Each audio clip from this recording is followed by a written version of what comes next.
Hello students, आज अपन एक और लेक्चर देंगे बेटा इसमें सेट थ्योरी पे। तो कल मैंने जैसे लास्ट लेक्चर में थोड़ा सा जल्दबाजी हो गई थी, तो वहाँ एक क्वेश्चन मैंने आपको लिखाया था कि A cross B intersection C cross D is equal to A, जो चीज़ थी उसमें A intersection C cross B intersection D. आज मैं इसी क्वेश्चन को यूनियन की जगह, इंटरसेक्शन की जगह या यूनियन इस्तेमाल कर रहा हूँ। तो ये थोड़ा सा एक नया क्वेश्चन है, तो इससे आप वो वाला भी एग्जाम्पल कर लेना और ये वाला भी एग्जाम्पल कर लेना। तो आप सबसे पहले क्या बताओगे कि ये जो लेफ्ट हैंड साइड है पहले राइट हैंड साइड की सबसेट होगी और फिर राइट हैंड साइड जो है वो लेफ्ट हैंड साइड की सबसेट होगी। ठीक है, उसके लिए सबसे पहले अपन क्या करते हैं कि आपको पता है कि ये जैसे एक सेट आ जाएगा, ये दूसरा सेट आ जाएगा, तो इनके अंदर जो क्रॉस प्रोडक्ट है, क्रॉस प्रोडक्ट का मीनिंग क्या है कि एक एलिमेंट ही लेंगे अपन, क्या लेंगे इसमें, कोई ऑर्डर पेयर एक्स वाई लेंगे जो कि इसको बिलोंग करता है और इसको भी बिलोंग करता है। तो अपन सबसे पहले क्या लिखेंगे, let X Y belong to A cross B union C cross D. ठीक है, सबसे पहले अपने को ये चीज़ लिखनी है, ध्यान रखना। और उसके बाद फिर आप क्या लिखोगे, इट इम्प्लाइज एक्स वाई किस में आ गया, ए क्रॉस बी में। इसका मतलब बिल्कुल सिंपल है, या एक्स वाई किस में है, सी क्रॉस डी में। ठीक है, अब आप ऐसे में राइट हैंड साइड भी देख लिया करो कि राइट हैंड साइड में अपने को क्या चीज़ चाहिए, तो उसके अकॉर्डिंग ही अपन यहाँ पर चीज़ें चलाएंगे। तो पहले तो x बिलोंग टू ए, इसका मीनिंग लिख दो जो पूरा मैंने आपको समझाया था, तथा यूनियन की वजह से यहाँ या आया था और यहाँ क्रॉस प्रोडक्ट की वजह से क्या आ रहा है, तथा y बिलोंग टू b, या x बिलोंग टू c तथा y बिलोंग टू d। बिल्कुल सिंपल चीज़ है। अब अपने को देखो ये a यूनियन c दे रहा है, तो x बिलोंग टू a और x बिलोंग टू c साथ ले लो आप। ठीक है, तो इसके लिए देखो क्या लिखेंगे, it implies x belong to a या x बिलोंग टू, आप क्या लोगे बेटा, c। ठीक है, तथा अब राइट हैंड साइड में ये क्रॉस है तो यहाँ तथा लगाओ।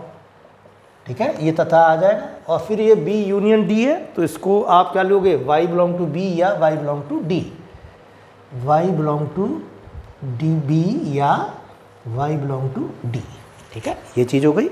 और इस चीज़ को अपन कैसे लिख सकते हैं, it implies x belong to a union c तथा y belong to b union d। ठीक है, दिख रहा है ना। और इसी चीज़ को अब आप कैसे लिख सकते हो कंबाइन करके, it implies x y belong to, क्या लिख दोगे आप बेटा, a union c cross b union d। ठीक है, और इसका जो वाइस वर्सा है वो एज इट इज़ चलता जाएगा, तो इसलिए आप ये निशान लगा दो थ्रू आउट। और अब आप इससे वापस इस पे पहुंच जाओगे, तो पहले अपन ने इसको इसका सबसेट बता दिया और वाइस वर्सा का निशान लगते ही ये चीज़ ऑटोमेटिक हो गई, और लास्ट में लिख देना हैंस प्रूव्ड। ठीक है, तो इस तरह के क्वेश्चन को करने का मैंने एक थोड़ा सा तरीका बताया आपको कि कैसे करते हैं। फिर क्वेश्चंस थोड़े से मैं करा दे रहा हूँ आपको, जो दूसरी बुकों से कई बार पूछ ले जाते हैं। फिर एक क्वेश्चन ये कई बार पूछ लेता है कि use De Morgan's law, use, थोड़ा सा टफ क्वेश्चन है, use De Morgan's law to prove that the complement of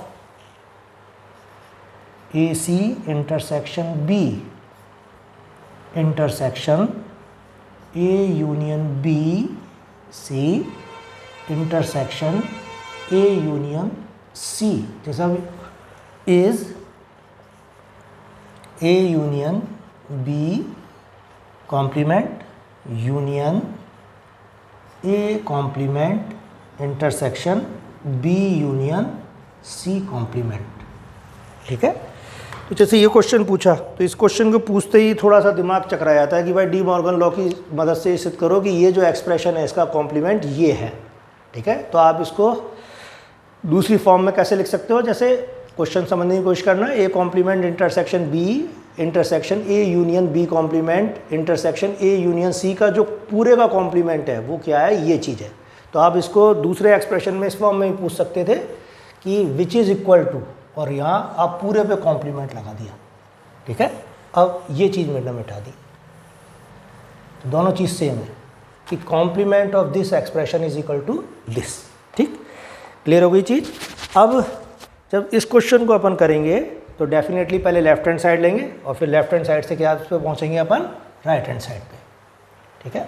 तो सबसे पहले अपन ये जो कॉम्प्लीमेंट दिया है अपने को, जैसे इसको पूरे को x मान लो और इस पूरे को y मान लो आप।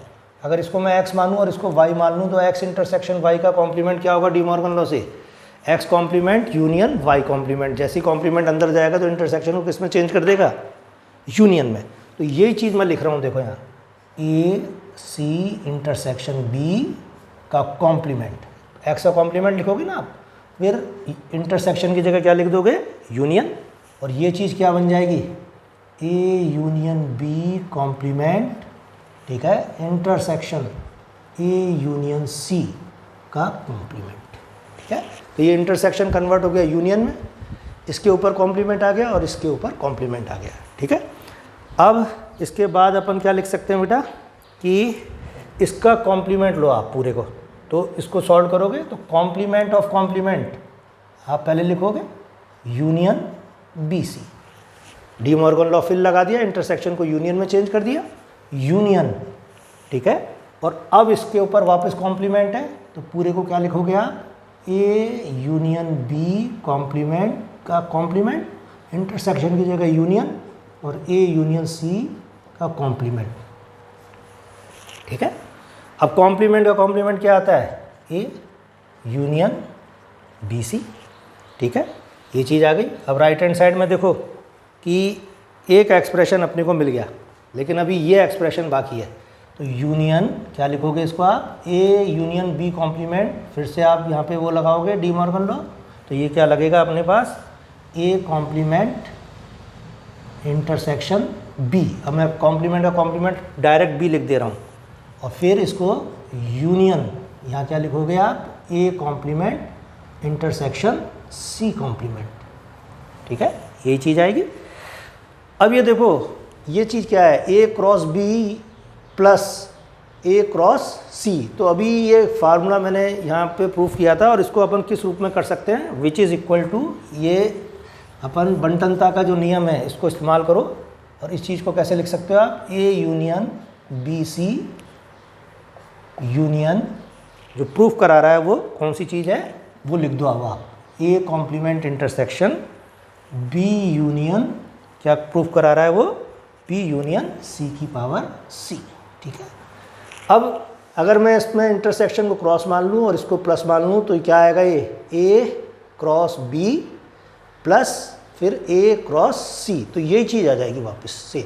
तो ये नियम लिख दिया मैंने, इस नियम को से ये चीज़ इस नियम से लिख दी, और ब्रैकेट में आप ये नियम लिख देना, सिंस क्या लिखोगे बेटा, A C intersection B union C C is equal to किसके बराबर होता है, A C intersection B union A C union intersection C C, ठीक है।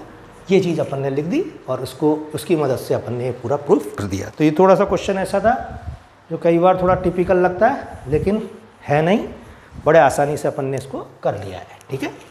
अब कई चीज़ें मैंने आपको इसमें एक के बाद एक करा दी है कि क्या चीज़ कैसे अपन को करनी है। इसी तरीके से अब एक दो क्वेश्चन और हैं जो उनको कर लो आप, फिर बिल्कुल ये चैप्टर अपना एंड सा हो जाएगा। देखो, यदि P, Q, R तीन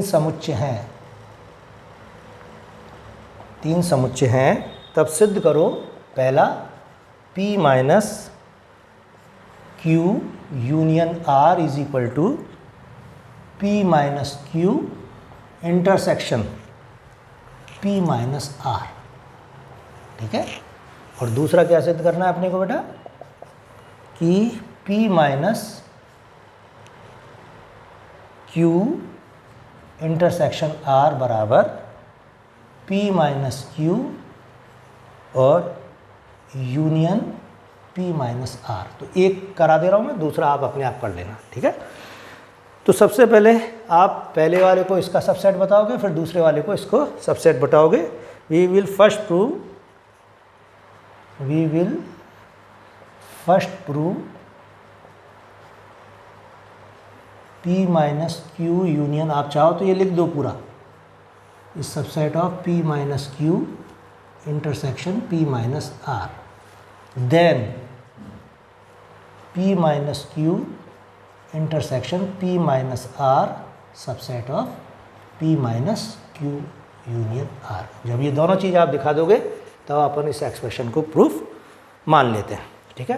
देखो अब तक जितने भी क्वेश्चन आए थे उस सब में क्रॉस प्रोडक्ट था, तो वहाँ अपन ने एक्स वाई लिया था, लेकिन अब यहाँ क्रॉस प्रोडक्ट नहीं है, तो अब आप एक एलिमेंट लोगे इसमें और उसी एलिमेंट को फिर इसमें दिखाओगे, ठीक है। तो let x belong to P minus Q union R, ये लिख दिया अपन ने। और इसका मीनिंग क्या है कि it implies x belong to P, मैंने बताया था ना x belong to A minus B, तो आपने क्या बताया था, x बिलोंग टू A तथा x does not belong to B। तो आप क्या लिखोगे, x बिलोंग टू P तथा x does not belong to Q union R, इसका मीनिंग लिख दिया अपन ने, ठीक है। फिर इसके बाद इसी चीज़ को कैसे लिख सकते हैं अपन कि it implies x belong to P, और फिर इसी चीज़ को क्या लिखा जाएगा, तथा x does not belong to Q तथा x does not belong to R। x does not belong to Q union R का मीनिंग क्या है, ये ना तो Q में है ना ही R में है। और फिर इस चीज़ को कैसे लिख सकते हैं अपन, x बिलोंग टू P, ठीक है, तथा x does not belong to Q। अब राइट हैंड साइड देख लो आप, ये P माइनस क्यू है, ये P माइनस आर है, तो x बिलोंग टू P तथा x does not belong to Q। और उसके बाद फिर कैसे लिख सकते हैं अपन, x क्या लिखेंगे इसमें अपन बेटा कि P माइनस आर, तो x डज नॉट, फिर से आप लिखो इसको, x बिलोंग टू P तथा x does not belong to R, x belong to P तथा x does not belong to R, ठीक है। ये चीज़ वापस लिख दी अपन ने। और इस चीज़ का मीनिंग क्या है, it implies x belong to P minus Q तथा x belong to P minus R, ठीक है। क्लियर हो गई चीज़, ठीक है। और इस चीज़ को अब अपन क्या लिख सकते हैं कि x belong to P minus Q तथा x does belong to P minus R, इसको लिखा जा सकता है अब x belong to P minus Q intersection P minus R, ठीक है। पूरे को लिख दिया अपन ने। और यही चीज़ अब अपन वाइस वर्सा ले लेंगे, ये इसका मीनिंग ये है, इसका ये है, उल्टा चला लो आप पूरे को, तो उससे ये चीज़ वाइस वर्सा में आ जाएगी और ऑटोमेटिकली ये चीज़ प्रूफ हो जाएगी अपने पास, ठीक है। तो ये अपने को करना था बेटा कि किस तरीके से अपन यहाँ से यहाँ पहुँचे और यहाँ से फिर यहाँ पहुँचे अपन, ठीक है।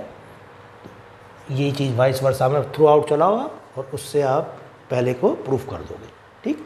फिर से समझा रहा हूँ मैं, इसको इसका सबसेट बताना है। इसमें एक एलिमेंट लिया, एलिमेंट का मीनिंग क्या है कि एक P माइनस एक सेट है ये, तो अपन ने x P में है तथा x इसमें नहीं है, x P में है और x does not belong to Q union R का मीनिंग लिख दिया अपन ने कि दोनों में नहीं है। और फिर इसको अपन ने इसके अकॉर्डिंग एडजस्ट किया, तो x बिलोंग टू P तथा x does not belong to Q तथा x बिलोंग टू P तथा x does not belong to R, और उससे अपन ने ये पूरा का पूरा क्वेश्चन सॉल्व कर दिया, ठीक है।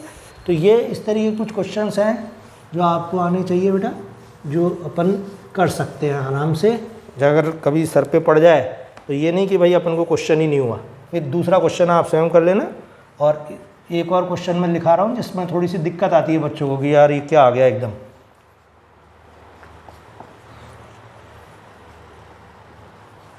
ठीक है। तो जैसे ये प्रूफ करना है अपने को, तो इसको कैसे लिख सकते हैं फिर से अपन, let x belong to A minus B minus C लिख सकते हैं बेटा अपन। पहले एक एलिमेंट लेंगे, इसको इसका सबसेट बताएंगे, इसको इसका, तो x इसमें एलिमेंट लिख दिया और इसका मीनिंग लिख दो अब आप, it implies x belong to A minus B तथा x does not belong to C। और इसका मीनिंग लिख दो अब आप, x बिलोंग टू A तथा x does not belong to B तथा x does not belong to C। अब देखो आप क्या क्या चीज़ चाहिए उसको, तो उसको एडजस्ट कर लो। तो अपन कैसे लिखेंगे, it implies x belong to A तथा x does not belong to C, ये अपन ने लिख लिया, ठीक है। फिर इसके बाद तथा करके लिखो क्या कि x does not belong to B तथा x does not belong to C। ये थोड़ा सा ध्यान देना है इस स्टेप पे, क्योंकि वो कह रहा है कि B माइनस C, अगर x B में नहीं है, x C में नहीं है, तो x किस में नहीं होगा, B माइनस C में भी नहीं होगा। तो अपने को तो वही बनाना है बस, तो उसको बना लो आराम से। It implies x belong to A minus C, इसका मीनिंग तो ये हो गया, तथा x does not belong to, ध्यान देना, x does not belong to B minus C। जब B में नहीं है, C में नहीं है, तो किस में नहीं होगा, B माइनस C में भी नहीं होगा। और इस चीज़ को कैसे लिख सकते हो आप, x बिलोंग टू, अब आप लिख सकते हो उसको A minus C minus B minus C, ठीक है। तो यही अपने को बताना था इसमें कि x को इसमें लेना था, दिखाना था इसमें, फिर इसका वाइस वर्सा का निशान लगा दो सब में, और ऑटोमेटिकली ये चीज़ प्रूफ हो जाएगी। तो एक ही क्वेश्चन था जो थोड़ा सा टफ पड़ता है, ये भी मैंने आपको बता दिया है बेटा, ठीक है। अब इसके बाद कुछ एक डेफिनेशन है, जैसे एक घात समुच्चय की परिभाषा है। तो घात समुच्चय यानी पावर सेट, इसको थोड़ा सा आप स्वयं पढ़ लेना। दो परिभाषाएं मैं लिख रहा हूँ इसमें, एक घात समुच्चय और एक सममित समुच्चय।